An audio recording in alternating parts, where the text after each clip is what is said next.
Bonjour à tous, ravi de vous retrouver pour ce nouveau numéro de Canary Play. On va revenir sur ce match entre, si on peut parler d'un match entre Nantes et Lille, ce 0-0 tout pourri, on peut le dire, entre ces deux formations, avec évidemment nos trois invités du jour. Mais pour le moment, le premier tweet de cette journée, il est signé Kevin FCN44. Bonjour à tous, sauf à ceux qui nous offrent des purges tous les week-ends.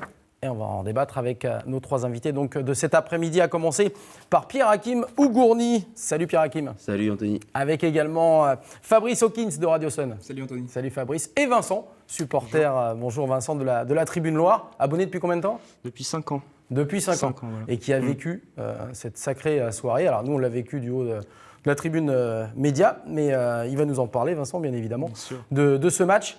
Et de cette ambiance, surtout en Tribune Loire, c'est certainement, Pierre-Hakim, la première fois que l'on entendait une ambiance comme ça à la Beaujoire depuis pas mal de temps. Oh, ça fait très très longtemps que... Je ne sais même pas si tu l'as connu d'ailleurs. Non, moi je suis trop jeune pour avoir connu ça.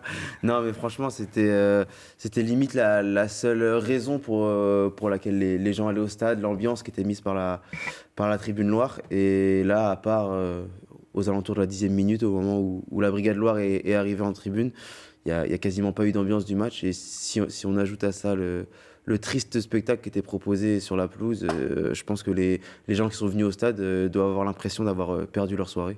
Alors P2M44 qui nous dit en direct sur Canary Play, un silence de cathédrale samedi soir, des revendications, le soutien à la Brigade Loire. Assistons-nous à l'enterrement du FC Nantes. La réponse, Fabrice ? Il ne faut pas aller trop vite en besogne. L'enterrement du FC Nantes, non, Nantes n'est même pas relégable. Donc ils sont à 3 points, je crois, du 13e, 2 du 19e par contre, donc il faut faire attention. Mais il va y avoir une série de matchs là, de 2-3 rencontres qui vont être importantes et il ne faudra pas se manquer parce qu'en cas de défaite successive, là par contre ça peut être dangereux, Nantes peut sombrer et s'ils sont dans la zone rouge, on ne sait pas comment ça va se passer. On va reparler évidemment de l'avenir du FC Nantes, mais on voudrait avoir justement le sentiment de Vincent sur ce samedi soir vécu au sein de la Tribune Loire. D'abord, est-ce que c'est le pire match auquel tu as assisté en tant que supporter ? Je te parle au niveau de l'ambiance. Ah oui, en termes d'ambiance, c'est clair, il y a pas de toute façon de match comparable à ce qui s'est passé ce week-end, puisque je n'ai pas le souvenir d'une tribune comme ça en grève sur les dernières saisons. Donc effectivement, oui, ça a été un match très long à suivre. Ça a été décidé avant ? Comment ça s'est passé ? Comment ça a été organisé ? Du fait, on le rappelle évidemment, on reverra quelques images, que les Ultras sont arrivés un petit peu plus tard, 10 minutes après le coup d'envoi. Voilà, c'est ça. Je pense qu'ils étaient présents quand même depuis le début du match, mais dehors ? en retrait à l'entrée de tribune en fait. Moi, ce que je peux dire, c'est non, on savait qu'il y avait des mesures qui avaient été prises, donc on s'y attendait finalement qu'il n'y allait pas avoir d'ambiance pour ce match, quoi. Donc on est arrivé en espérant quand même voir quelque chose, mais bon, comme prévu, quoi. Mais sinon, du coup, Romain Gaudin n'était pas là au début. Pas de présence visible. Est-ce que quelqu'un a pris un petit peu les commandes justement de la tribune ou pas ? A dit on ne chante pas, on ne parle pas ? Non, en fait, tout le monde s'est installé comme habituellement. Bien sûr, il n'y avait pas de présence visible de la Brigade Loire en bas de tribune. Donc, à l'avant-match, il n'y a pas grand-chose à signaler, si ce n'est que l'entrée des joueurs s'est faite dans un silence. Dans l'anonymat le plus complet. Comparé à d'habitude, c'est vrai que ça aussi, c'était quelque chose de surprenant. Et puis, non, il y a eu des gens que je qualifierais d'opportunistes qui ont peut-être essayé de lancer quelques chants, mais c'est vrai que c'était pas la soirée pour, quoi. On nous avait tapé dessus finalement, donc c'était pas le moment de chanter et de faire ça sans la Brigade Loire finalement qui est là pour animer la tribune depuis qu'on est remonté et voilà, il fallait apporter notre soutien aussi. Donc. Allez, on reviendra évidemment sur cette Tribune Loire, l'ambiance en fin d'émission. On va revenir sur ce semblant de match, cette purge, comme l'appellent certains. Alors, il y a Sirval45 qui nous dit « A-t-on touché le fond ? Peut-on sombrer encore plus dans le misérabilisme footballistique ?» Très jolie question. « J'ai pas vu le match, dit FCN95. Apparemment, j'ai gagné 1h30 de ma vie. » Vous êtes hyper nombreux à réagir de façon assez ironique. Dimeko Kika dit « Même à mon meilleur ennemi, je ne souhaite pas de vivre une telle purge. » Ou encore Fan FCN8544. « Je n'aurais jamais pensé qu'une passion pouvait autant nous pourrir le quotidien. » Voilà, ça allume quand même sur Twitter et sur les réseaux sociaux. On va certainement se faire un petit peu de mal, encore une fois. J'ai réussi à vous montrer quelques images du match. Alors, non pas des occasions, rassurez-vous, mais des semblants d'occasion. On va les regarder ensemble du côté du FC Nantes. 2 tirs non cadrés et puis on va la voir. D'abord, c'est cette frappe de Guillaume Gillet dès la 10e minute, largement à côté du but de Vincent Enyama, tout comme cette tentative signée Salah, Emiliano Sala, l'Argentin, qui passe largement au-dessus. Et puis voilà, la seule frappe cadrée, c'est cette tête de Vizcarrondo qui arrive dans les gants de Vincent Enyama, le portier lillois. On va voir le centre à la toute fin de rencontre sur la tête d'Emiliano Sala, mais ça passe encore largement à côté. Alors, j'ai peut-être été un peu dur. Moi, ce que j'ai ressenti, et je l'ai dit tout au long du week-end sur notre antenne ici à France 3, c'est le pire match que j'ai vu depuis 10 ans. Par rapport à ton arrivée sur Nantes et à la Beaujoire notamment, est-ce que c'est le pire que tu aies pu voir, Pierre? Moi, j'ai été encore plus dur que toi, puisque j'avais dit sur Twitter que c'était le pire match que j'avais vu de ma vie. Bon, après, je ne suis pas non plus très vieux, mais c'est vrai, en tout cas. J'avais dit ça c'est ce à que tu as chaud. ressenti. J'ai dit ça à chaud parce que c'est vraiment ce que j'avais ressenti. Et avec du recul, je pense pas m'être trompé parce que franchement, il y avait quasiment rien, que ce soit des deux côtés. Nantes n'a rien montré. Harit a un peu secoué tout ça en rentrant en jeu, mais c'était pas non plus exceptionnel. Et de l'autre côté, Lille n'a pas non plus fait un très gros match. Donc ceux qui qualifient le match de Purge ont tout à fait raison. Il n'y a pas d'autre mot pour qualifier ça. Alors c'est vrai que j'ai pas voulu en rajouter non plus. On a montré tout au long du week-end les chandelles des joueurs. On serait cru à France-Nouvelle-Zélande plutôt qu'à Nantes-Lille. Vincent, sur le terrain, par rapport à... Alors déjà qu'il n'y avait pas d'ambiance dans le stade, mais alors quand on voit un match comme ça, on n'a pas envie de partir? C'est vrai que ça a été très long. Ça a été extrêmement long. On espérait voir quelque chose quand même si on savait finalement que les deux équipes étaient vraiment dans le dur finalement. Après, je pense que le contexte aussi n'a pas aidé les joueurs de Nantes en premier lieu pour se lâcher, quoi. Et c'est vrai qu'on les a sentis assez dans la retenue finalement. Puis les joueurs lillois, c'est pareil, ils font un début de saison qui est compliqué. Donc je pense qu'ils cherchaient à venir au moins prendre un point ce soir-là. Donc techniquement, ils étaient peut-être un peu meilleurs que nous. Mais bon, voilà, l'idée était quand même de repartir avec quelque chose. Donc ils n'ont pas cherché à aller plus loin. Et du coup, à se jeter. Ça a bien plombé l'ambiance et la qualité de jeu sur le terrain. Thomas Well qui nous dit en direct sur Canary Play, quels impacts ont ces tensions sur les joueurs, Fabrice? Est-ce qu'il y a réellement, Vincent vient d'en parler un petit peu du fait que ça retiendrait évidemment, ça inhiberait les joueurs. Est-ce que toi, t'en es conscient ou pas? Je pense que oui. Ce qui m'a gêné dans la performance des Nantais le samedi soir, c'est pas dans les pieds, c'était compliqué, mais ça fait un moment que c'est compliqué. Oui. Mais c'est surtout qu'on les sent touchés moralement. Un joueur comme Guillaume Gillet, quand on le voit rater des passes faciles, des contrôles faciles, forcément quand il est à côté de lui des jeunes joueurs, eux aussi du coup ils sont pas en confiance et on a une espèce de dynamique de groupe qui penche plutôt dans le mauvais côté et c'est ce qui est un peu problématique. Avant de remettre le pied sur le ballon et de pouvoir jouer, je pense que Nantes va devoir déjà soigner les bobos à la tête. Oui, donc il y a besoin d'un psychologue. C'est Rémi Rioux qui en parlait d'ailleurs à la sortie du match. Et on écoutera d'ailleurs Adrien Thomasson qui a été l'un des 2 seuls joueurs à s'arrêter à l'issue de la rencontre. On l'écoutera tout à l'heure. Bien évidemment, on va revoir, puisque Fabrice, tu parlais notamment de Guillaume Gillet, on va revoir les occasions lilloises parce que Lille n'a pas eu non plus pléthore d'occasions. Mais sur celle qu'on va voir, Nantes aurait pu tout à fait s'incliner. Regardez d'abord, c'est le coup franc de Sébastien Corchier après la demi-heure de jeu. Bel arrêt de Rémi Giroud, même si on va s'apercevoir à la finale que la frappe ne sera certainement pas cadrée, mais il fallait mieux aller la boxer. Après, c'est incursion d'Eder. Alors là, on est un peu statique du côté du FC Nantes. Diego Carlos qui n'a pas le contre favorable. Derrière, heureusement, le buteur de la finale de l'Euro 2016 glisse au moment de la frappe et c'est Lucas Lima qui sauve sur la ligne. Et puis regardez, là c'est Guillaume Gillet qui perd justement un ballon aux 25 mètres. Derrière Benzia, il lui fait très mal au rein. Et heureusement que Rémi Rioux est solide et vigilant sur ça. Rémi Rioux, avec Adrien Thomasson, ça a été, Fabrice, les deux seuls qui ont surnagé véritablement. De toute façon, avec la défense aussi, Vizcarrondo, Kofi Gigi devant la défense, même si son rôle, il va falloir le revoir parce que c'était aussi un des points essentiels de cette rencontre. Contre Paris, c'était un peu difficile, mais on avait dit que face au rouleau compresseur parisien, c'était un peu normal. Là, une nouvelle fois, son rôle est à remettre en question parce que pour moi, il a sa place sur le terrain. Dans le 11, il n'y a pas de souci, mais pas en poste de sentinelle, surtout, de milieu devant la défense, surtout dans un 4-3-3 où c'est un système qui nécessite d'avoir le ballon. Kofi Djidji, on avait parfois l'impression qu'il se cachait, qu'il ne venait pas chercher ses ballons pour relancer, pour aller plus vite dans le jeu, ce qui n'a pas permis aussi à Nantes de développer son jeu, de se créer des occasions. Oui, c'est compliqué, effectivement, Vincent, de lui en tenir rigueur à Kofi parce que c'est pas son poste, il dépanne.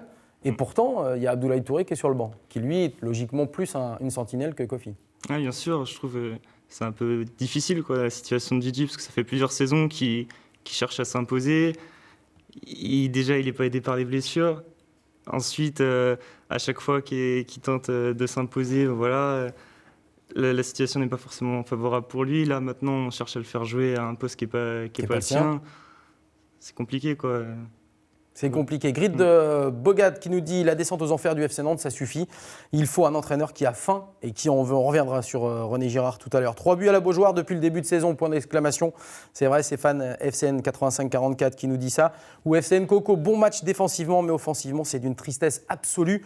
Surtout quand tu fais jouer Bamou et non Stepinski. Stepinski, il a été gardé pour Lyon pour demain soir ou... Non, je sais pas, mais c'est vrai que c'est un choix qui est bizarre, parce que comme a dit Fabrice, on pouvait s'attendre à voir Abdoulaye Touré plutôt que Kofi Djidji devant la défense, mais pourquoi faire rentrer Abdoulaye Touré à 10 minutes de la fin alors que tu es dans l'obligation de marquer un but, alors que tu as Stepinski sur le banc, tu as Katsa Niklic, même si c'est pas non plus... extraordinaire. Messi ou Neymar. Mais en tout cas, on donne un autre allant à l'équipe en faisant rentrer un joueur offensif. Là, tu fais rentrer un pur numéro 6 à 10 minutes de la fin, alors que tu dois marquer parce que c'est vraiment pas une bonne soirée pour toi et tu as besoin de points. Donc c'est un choix qui a pas forcément été très bien compris. Il avait d'ailleurs fait rentrer Abdoulaye Touré aussi contre Paris en fin de match, alors que Paris menait que 1-0. Peut-être qu'il voulait garder le 1-0 contre Paris et garder le 0-0 contre Lille, on ne sait pas. On n'est pas dans la tête de René Girard, mais en tout cas... Heureusement parfois, parce que ça va être compliqué. mais en tout cas, il y a des choix qui sont bizarres. Peut-être que Stepinski, on le verra demain soir, je ne sais pas, mais c'est vrai qu'il aurait peut-être dû avoir sa chance contre Lille. Et notamment aussi pour peut-être une incursion en fin de match ou sur les 20 dernières minutes. Autre Saucé qui nous dit un non-match sur le terrain, des joueurs paralysés par l'enjeu, point d'interrogation, le mercato peut-il sauver le FC Nantes ? Recrutement loupé, on en reparlera du mercato puisqu'il va arriver d'ici un gros mois pour les Canaries et il y aura certainement des choses qui vont bouger. On parlait des joueurs et de la réaction des Canaries juste après le match en zone mixte. Alors on vous le disait, seuls 2 joueurs se sont arrêtés, Rémi Rioux, le capitaine et gardien de but du FC Nantes. J'ai pas osé vous donner une interview, vous laisser une interview de Rémi Rioux parce que c'était tellement, ce que j'ai trouvé c'était mon opinion langue de bois. Alors évidemment, il va protéger son vestiaire, il va protéger ses joueurs, ce qui est un petit peu normal. Mais bon, ça paraissait tellement gros, il parlait de qualité de jeu, il parlait évidemment de talent dans l'équipe. Bon, pour l'instant, j'en ai pas vu énormément, donc on va préférer passer outre cette interview. Et je préfère largement ce que vous allez écouter. C'est signé Adrien Thomasson. Il s'est arrêté, il n'a pas eu peur de s'arrêter, même si le FC Nantes a fait un non-match. Écoutez-le. On parle beaucoup du contexte dans les tribunes, mais bon, il faut d'abord parler du terrain. Parce que c'est nous qui sommes sur le terrain, même si les gens ils sifflent ou ils sifflent pas, c'est nous les responsables. Donc va falloir qu'on se serre les coudes parce que voilà, on est en urgence de points et il va falloir vite les prendre. Je pense pas qu'on ait de Zidane dans l'équipe, donc il va falloir que c'est par le collectif qu'on va sortir de cette situation et voilà, va falloir qu'on mouille tous le maillot. Ouais. Alors, Adrien Thomasson, j'ai déjà aimé le joueur sur le terrain. Il revient d'ailleurs très bien depuis quelques matchs. Mais moi, ce que j'aime, c'est ce type de joueur qui ne se cache pas. Derrière, notamment, les supporters qui boudent. Derrière, la fameuse ambiance délétère. Il le dit lui-même, Fabrice. Les responsables, c'est nous. Bah oui, les responsables, c'est eux. De toute façon, ils le savent, à part Rémi Rioux. Mais Rémi Rioux, il est aussi dans ce rôle de capitaine. Il doit aussi protéger le vestiaire. Mais Adrien Thomasson, je l'ai trouvé aussi très lucide. Et ils ont un match demain. De toute façon, avec les matchs qui vont arriver, ils devront prendre des points. Quitte parfois à moins jouer au ballon, parce que c'est ce qu'ils cherchaient à faire sur ces derniers matchs. Il faudra peut-être revenir à des choses un peu plus rudimentaires, mais avec un seul objectif, c'est prendre des points. René Girard parlait avant le match, Vincent, de match d'hommes. Il fallait un match d'hommes. On s'attendait à un combat, on s'attendait à des duels épiques, des joueurs qui allaient finir complètement cramés à la fin du match. On n'a rien vu de ça. Non, ouais, pas du tout. Comme je le disais tout à l'heure, c'est vraiment, je pense, le contexte qui n'a pas aidé. Mais bon, voilà. Après tout, c'est des professionnels, donc je pense que c'était à eux finalement de montrer une forme de réaction, quoi, et de montrer que malgré le fait qu'il n'y avait pas de tribune derrière eux, que personne ne croyait en eux finalement dernièrement, qu'ils étaient capables de réagir. C'est pas ce qui a eu lieu. C'est pas ce qui a eu lieu, pas du Pour tout, ce match, Pierre-Hakim, non. loin de là, franchement. Moi, je m'attendais vraiment pas à voir ce genre de match. Qu'il y ait un 0-0 à la fin, pourquoi pas, mais au moins voir une équipe qui se batte. Bah, vu les déclarations donc, en conférence de presse avant le match de Guillaume Gillet, de Julie Loki, de René Girard, on s'attendait vraiment à voir un combat entre deux équipes qui vont vraiment tout donner pour quitter une position qui était assez indélicate. Et au final, on a vu deux équipes qui se craignaient et à mon avis, qui avaient peur, parce qu'il y a le contexte au niveau des tribunes, tout ça, mais il y a le contexte aussi au niveau du classement. Et Lille 19e, Nantes 17e. Nantes si Nantes perdait, il basculait Devenir relégable. dans la zone rouge. Donc, à mon avis, les deux équipes avaient vraiment peur de se livrer. Et à force d'avoir peur, elles ont complètement oublié de jouer. Et c'est ce qui a donné ce résultat. Mais après, peut-être que demain, face à Lyon, c'est une équipe qui est un peu plus joueuse. Les joueurs vont être un peu moins craintifs et peut-être un peu plus se lâcher.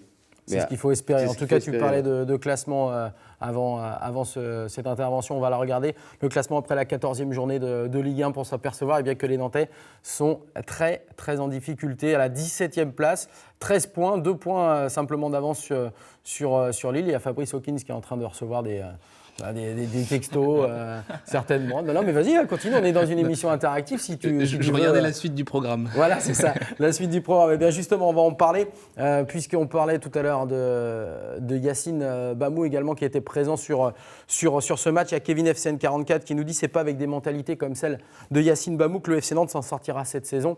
Écoutez, surtout écoutez, regardez, mais écoutez bien la réaction du public, et on en reparlera avec Vincent tout à l'heure, sur Yacine Bamou.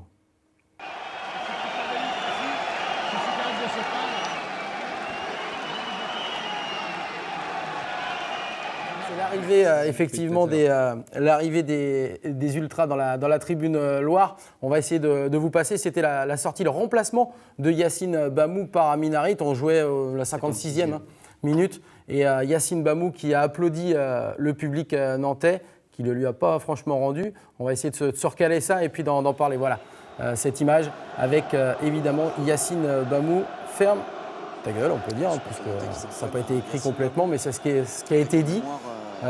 Qu'est-ce qui s'est passé à ce moment-là? Explique-nous un petit peu, Vincent. Le public en voulait Yacine Bamou par rapport à sa réaction face à Aristigueta contre Paris? Je pense que oui. De toute façon, tout découle de cette image qui est apparue sur les émissions de Canal+.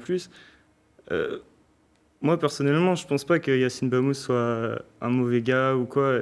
Il s'est mal comporté contre Paris. Et je pense que c'est plus une erreur de la communication du club qui aurait pu, dans la semaine, enregistrer une courte vidéo présentant ses excuses.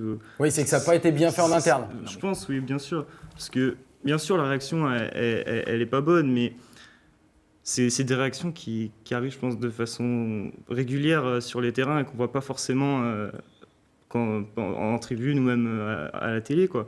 Et je pense le fait que ce soit que Bamou qui reçoive les critiques, c'est un peu exagéré. Même si, bien sûr, là, contre Paris, il s'est très mal comporté et il aurait dû avoir des excuses.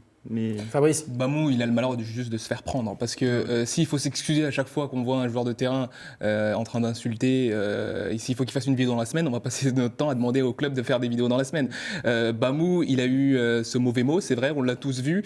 Maintenant, moi, ce qui m'embête un peu plus que ce mot qu'il a eu, c'est qu'il n'ait pas donné le ballon à Aristigueta et qu'il aurait peut-être plus s'excuser. Après, on sait comment c'est dans les clubs sur les terrains, quand avec la frustration, parce qu'il voulait bien faire, il a insulté malheureusement Aristigueta. Qui est un coéquipier, on va le rappeler quand même. Qui est un coéquipier. C'est pas un adversaire, parce que bon... c'est vrai, mais c'est quand même quelque chose d'assez courant dans le football. Et là, j'ai l'impression que c'est quelque chose qui arrive très rarement ou que Bamou, on a envie de faire un exemple avec Bamou en fait.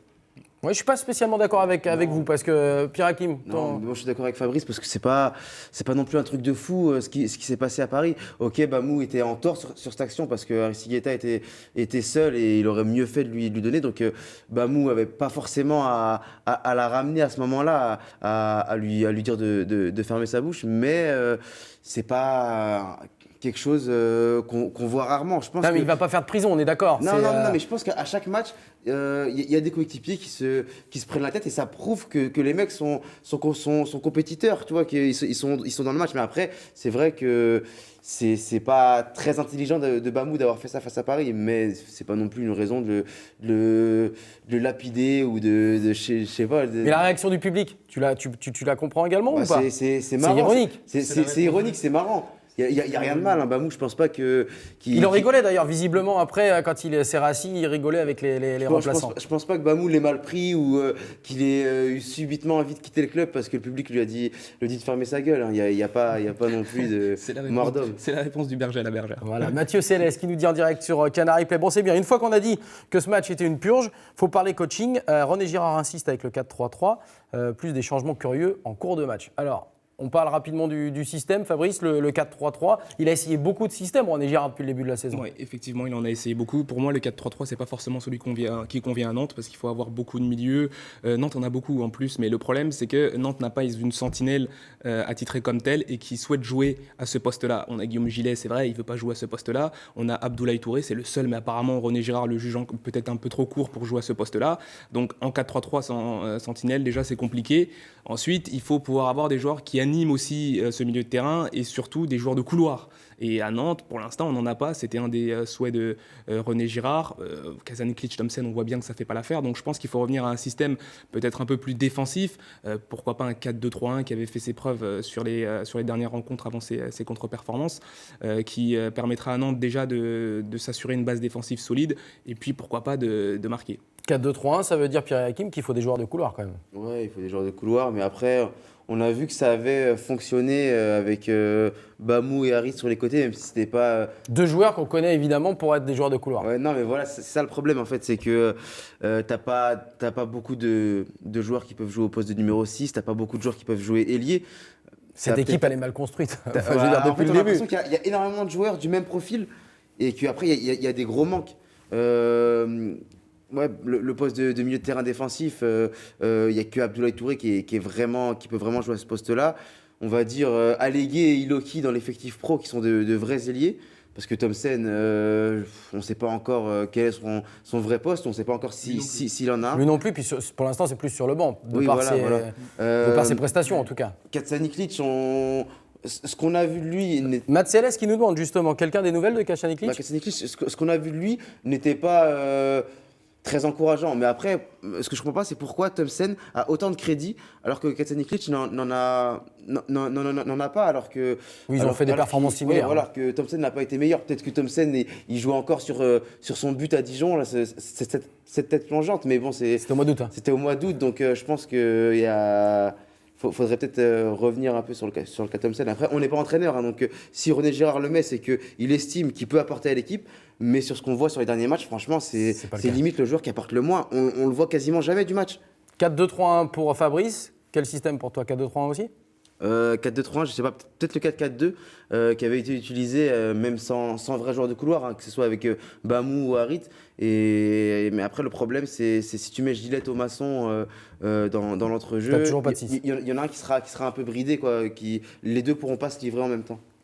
Pour toi, Vincent? Je pense que peu importe le système, il manque surtout des joueurs, quoi. Il manque des joueurs. C'est ça, je pense que le mercato va être hyper important parce qu'il y a trop de carences à tous les niveaux. Donc pour moi, peu importe le système, il y aura toujours des soucis dans l'animation, dans la finition. Et c'est vrai que la saison risque d'être longue dans ce cas-là. Effectivement, Clément FCN qui nous dit « Il y a 6-7 ans, la Brigade Loire était seule pour les chants antiquités. Là, toute la tribune reprend ces chants-là. C'est pas bon pour lui. Hashtag casse-toi ». Alors, on va la voir, effectivement, cette vidéo qui nous a été envoyée par le biais des réseaux sociaux, où on va voir la Brigade Loire, les Ultras, qui avaient été cantonnés à la sortie du match face à Sopin, face à Rennes, entre la CFA. Et les voilà qui rentrent sur cette tribune Loire. ovationné, hein, Vincent, à ce moment-là. C'est ça, ouais, émotionné. Alors je sais pas si c'était prévu de leur part de rentrer à la 10e minute comme ils l'ont fait. Moi, ce que j'ai pu observer en tribune, c'est qu'il y a eu des chants de soutien avant leur entrée, justement, que ce soit quelques minutes auparavant, un chant en soutien aux ultras, pas de la Brigade Loire Mais aux ultras en règle générale. En règle générale, ouais, tout à fait. Et puis après, il y a eu un chant aussi vraiment ciblé pour la Brigade Loire de soutien. Alors, est-ce que ce chant les a motivés à descendre? Est-ce que c'était prévu d'avance? Moi, j'en sais rien du tout, mais c'est vrai que on les attendait quand même, parce qu'on est tous dans la même galère finalement là en ce moment. Même si c'est eux qui animent la tribune, nous on est là aussi pour les suivre, et c'est vrai que tout le monde est puni. Tout le monde est puni, effectivement. On parlait de chants anti-direction du FCN. On a trouvé un tweet très, très drôle, hein, qu'on va vous proposer sur cette petite palette. On cherchait les codes Wi-Fi, surtout tous les Wi-Fi qui étaient disponibles au stade de la Beaujoire samedi soir. Regardez, il y en a plein. Alors, il y a des prénoms, évidemment, puis il y en a un sur la fin, c'est « Casse-toi, Kita, casse-toi ». Ça, c'est le titre du Wi-Fi. Donc, c'était plutôt ironique et évidemment, on voulait vous le montrer. Mbap 777 qui est avec nous cet après-midi en direct. À défaut de vendre le club, Kita veut investir combien au mercato? Bonne question. Si vous avez la réponse, messieurs, je suis preneur. Hein. Ce qu'on sait, c'est déjà qu'il a investi énormément d'argent cet été. Il a pas énormément, cessé de c'est 4,5 millions. Hein. Oui, quelque chose comme ça, mais c'est la plus grosse somme depuis qu'il est arrivé. C'est ce qui semblait dire en tout cas. Ce qui n'est pas énorme. Hein. Non. Dans le football actuel, 4,5 millions d'euros. Non, mais surtout, on a vu une étude qui avait été faite la semaine dernière qui montrait que Nantes était le 19e club en termes de masse salariale. Donc c'est la preuve que Kita préfère tenter en fait des paris, mettre on va dire 1 million sur tel joueur d'un championnat étranger et Lucas Lima par exemple, et ne pas le payer très cher, plutôt que de mettre l'argent pour le salaire pour des joueurs de Ligue 1 dont on connaît le niveau. Parce que c'est ce que font la plupart des clubs de Ligue 1. On l'a déjà montré en exemple, mais le recrutement de Metz, par exemple, qui prend des mecs qui connaissent la Ligue 1, qui les prennent libres, et au final, qui ont un rendement plutôt correct. Hein, si on juge le début de saison d'Erding, de Coad ou de Jouffre, alors que Nantes, il y a beaucoup de paris, et tu sais vraiment pas ce que ces joueurs-là vont donner tout au long de la saison. Et la preuve, les paris sont pour l'instant à moitié raté, on va dire, avec Thomsen et Kasaniklic qui sont pas très convaincants, et Lima et Diego Carlos qui sont moyens plus, on va dire. Qui eux découvrent aussi la Ligue 1 et à qui il faut peut-être laisser le temps. Il y a beaucoup plus d'interrogations effectivement sur les Scandinaves qui sont arrivés à l'intersaison au niveau du FC Nantes. Camille Trusso qui nous dit Thomsen n'est pas un joueur de couloir. Harit ne donne pas la balle, il y a allégué, mais pas top, et Iloki est régulier. Bon, c'est vrai que Jules Iloki, on l'a vu un quart d'heure, 20 minutes samedi soir. Même s'il n'a pas fait grand-chose, il y a déjà eu un peu plus de centre, un peu plus d'activité, on va dire, dans le couloir que lorsque c'était Thomsen ou évidemment Babou. Alors, on parle évidemment beaucoup du président Kita, on parle aussi beaucoup de René Girard, qui a eu une conférence de presse, comment je vais la qualifier, de mollasson, parce qu'on a souvent des conférences de presse d'avant-match qui sont souvent assez épiques, où il est plutôt en forme, René Girard. Là, c'est vrai que son interview, alors je vais vous laisser l'écouter, honnêtement, moi j'ai rien compris, on l'écoute. Bon, ne comptez pas sur moi pour vous entendre dire que voilà, les garçons, ils s'accrochent et ils essaient de faire le maximum. Je sais qu'on peut être moyen par l'importance des choses, et je pense qu'en ce moment c'est le cas. On va bien voir. Ça fait un petit moment que ça dure. C'est pas l'idéal, mais bon, qu'est-ce que vous voulez faire? On va pas en rajouter. Non, ça ne sert à rien d'en rajouter parce que de toute façon, on n'entendait quasiment rien. Il est un peu dans sa barbe. Alors, voilà, il commence une idée, il la finit pas, il part sur une autre, il la finit pas. Et puis j'ai trouvé René Girard, je ne sais pas ce que vous en avez pensé, mais un peu désabusé, quoi. Peut-être que c'est la purge à laquelle il avait assisté qui l'avait un peu ramolli. Mais non, je pense pas qu'il soit désabusé. Forcément, ça ça a dû un peu l'énerver ce qu'il a vu sur le terrain, le fait de voir une équipe sans vie quasiment, parce que s'il y a un truc qu'on ne peut pas leur reprocher depuis le début de saison aux joueurs, c'est de ne pas se battre. Mais là, c'est vrai que face à Lille, on n'a pas eu ces valeurs-là de combat, tout ça. Donc peut-être qu'il a été un peu exaspéré par ça. Mais non, franchement, je ne saurais pas du tout comment expliquer sa conférence de presse. C'était assez ubuesque quand même comme lui conférence. Seul sait ce qu'il a voulu dire. Et comme tu dis, en début avant les matchs, il est souvent un peu en forme, il nous rentre un peu dedans, on va dire. Mais par contre, là, c'est... C'est compliqué de nous rentrer dedans quand même, Ouais. parce que vu la prestation des joueurs. C'est quoi le sentiment qui prédomine en Tribune Loire, Vincent, sur René Girard? Parce que là, on voit, notamment sur les réseaux sociaux, vous êtes nombreux comme Alex FRL qui dit « À quand l'éviction de René Girard ?» Est-ce que c'est le sentiment qui prédomine? Est-ce qu'il faut changer d'entraîneur? C'est ce que tu entends dans la Tribune Loire? C'est ce que tu penses ou pas? Moi, je pense pas qu'il faille changer René Girard. Maintenant, on l'a pris. Moi, j'étais pas pour sa venue, bien sûr, et je pense comme une grande partie des supporters nantais cet été. Mais bon, voilà, maintenant, il est là. Et honnêtement, le remplacer pour qui, finalement? Après, c'est surtout ça qui est la question qu'il faut se poser. Parce que, Roland Courbis, c'est prêt. Hein. ouais, bah, merci. prêt. C'est Roland Ce qu'il a fait à Courbis. Rennes. Voilà, c'est ça. Non, vraiment. Il fait avec les moyens qu'on lui a donnés aussi, René Girard. Donc voilà, tant que son équipe se bat, moi, la tribune sera derrière eux, quoi qu'il arrive, quoi. Après, c'est vrai qu'on espère beaucoup mieux du FC Nantes, mais voilà, on est un peu pris au piège, quoi. Messieurs, en quelques mots, il partira ou partira pas au mercato? Pas tout de suite, je pense pas. Après, il peut y avoir. Ça va dépendre aussi des résultats sur les prochains matchs. C'est-à-dire que sur les 3-4 matchs, s'il y a 4 défaites et que Nantes est 19e, peut-être que la question va se reposer. Mais comme le dit mon cher camarade, ça m'étonnerait que René Girard parte avant janvier parce qu'il n'y a personne. Il y a peut-être Roland Courbis, mais bon, ses expériences récentes ne montrent pas non plus quelqu'un capable d'amener des résultats assez rapides au FC Nantes.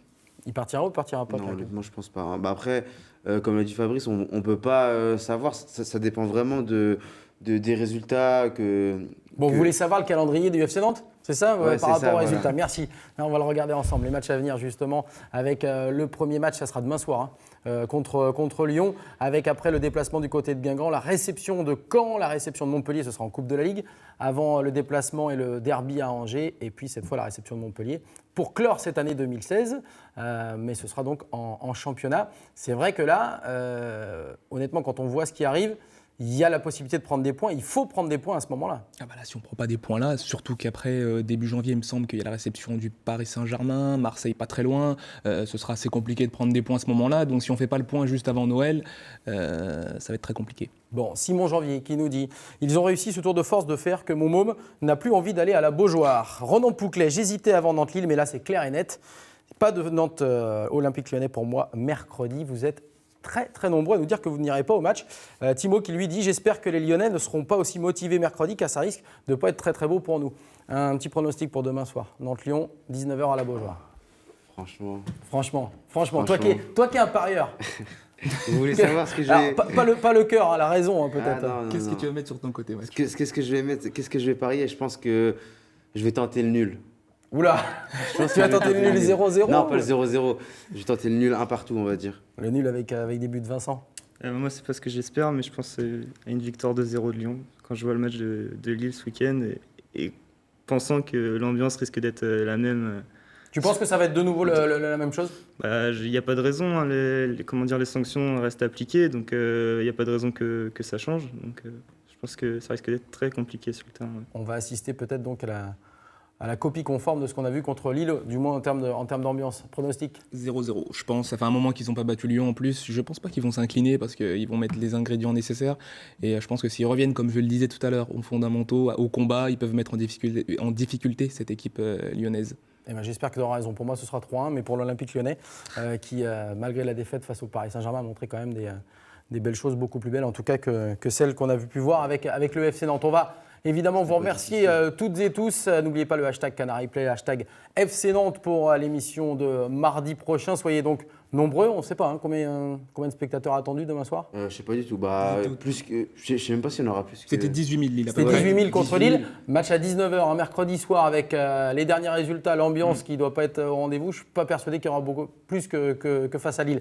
En tout cas, on va remercier Pierre-Hakim Ougourny d'être venu. Merci à Pierre-Hakim, merci à Fabrice Hawkins, merci à Vincent. Merci Hein, de maintenant, m'avoir tu sais où c'est du côté de France 3. Donc le plateau est ouvert.